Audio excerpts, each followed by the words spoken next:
Hey everyone, it's Salami here, and for the past week I've basically abandoned my Steam Deck. Why? Because of this. The MSI Claw 8 AI Plus showed up, and I've been putting it through its paces non-stop. In this video I'm going to go over what it's been like using this as my daily handheld for the full week, what I love about it, what drives me crazy, and whether it's time to say goodbye to the Steam Deck. Maybe.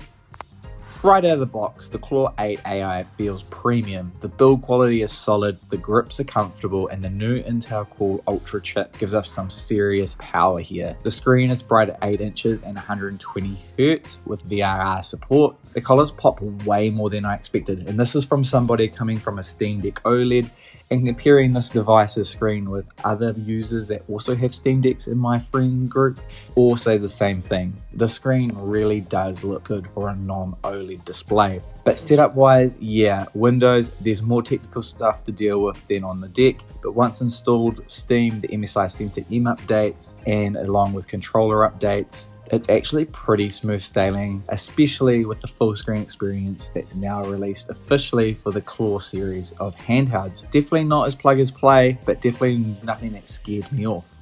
Okay, let's be honest here. The king of simplicity is the Steam Deck. I'm not going to take that away from this device. The Steam Deck is simplicity, but also not simplicity with the amount of guides I've put out. So we can say it's simplicity, but it really isn't always the case. I'm just checking up a few games here to show you what I mean. So this is Valhem on the MSI Claw, and when I say that this isn't simplicity, you can see here it's running okay. I've turned off the frame rate here just so, because if you play a frame rates on, you focus on the wrong thing. There's nothing wrong with using a frame rate guide just to get an idea of where you're sitting, but once you're finished, you should really turn it off and then just enjoy the game. As you can see here, I'm playing. This is something where you have to go around and play with settings because I was finding in this town that my friend had made, it was dropping. So now I'm getting in the mid 40s with about 20 TDP, where if I hit it in endurance mode, it's going to push that down into the mid 30s or low 20s because the AI is trying to conserve as much power as possible. And it's not always what I want. So I pushed up to 20 here, and it seems to be getting me in the mid 40s to high 30s with drops in between. Again, you could just turn up the TDP some more or not.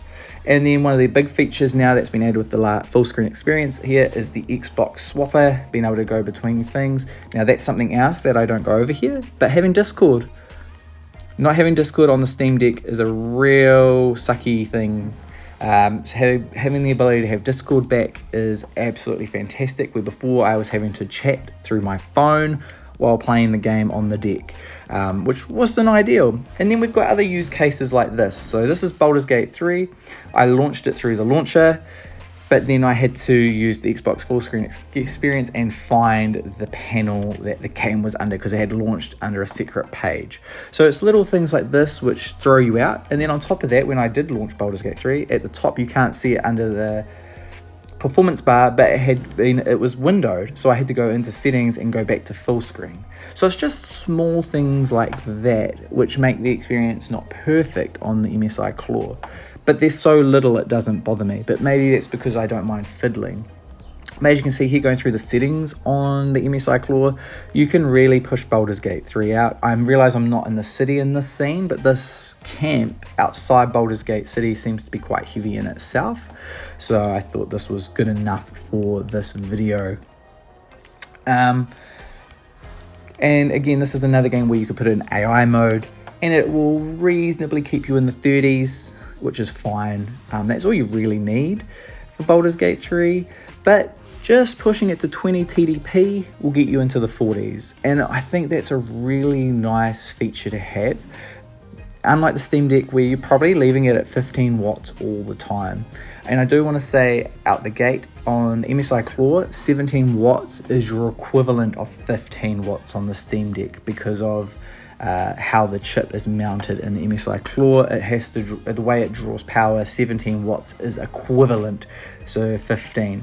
So if you see other people comparing the Steam Deck and the MSI Claw both at 15 watts, they're actually undercooking the TDP on the Claw, while also normally playing them at the native resolution of 1080 by 1200, which is incorrect. And I really find when I've watched other videos of MSI Claw videos versus other handhelds, specifically the Steam Deck, it really bugs me. They put it at 15 watts, which it's not meant to be, and they also put them both at native resolution, which is one is at 800 on the OLED and one is 1200 on the MSI Claw, and I just don't think that's a fair comparison.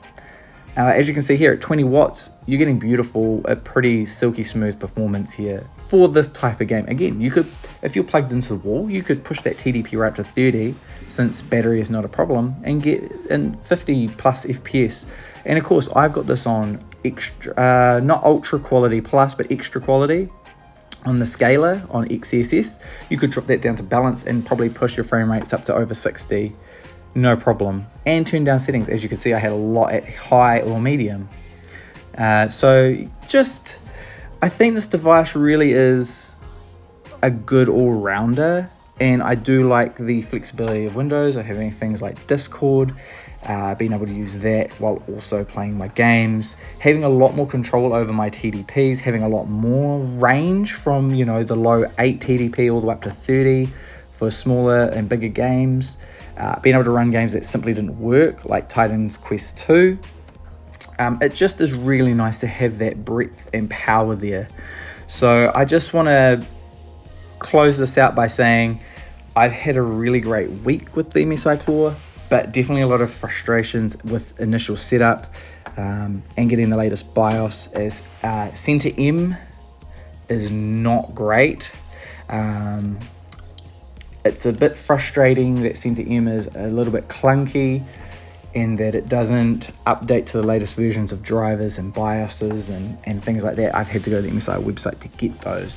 And Intel drivers, I need to go to the Intel website to get the latest drivers, which made a huge difference because I did not have those, and then using a add-on called Tooth and Claw simply didn't work.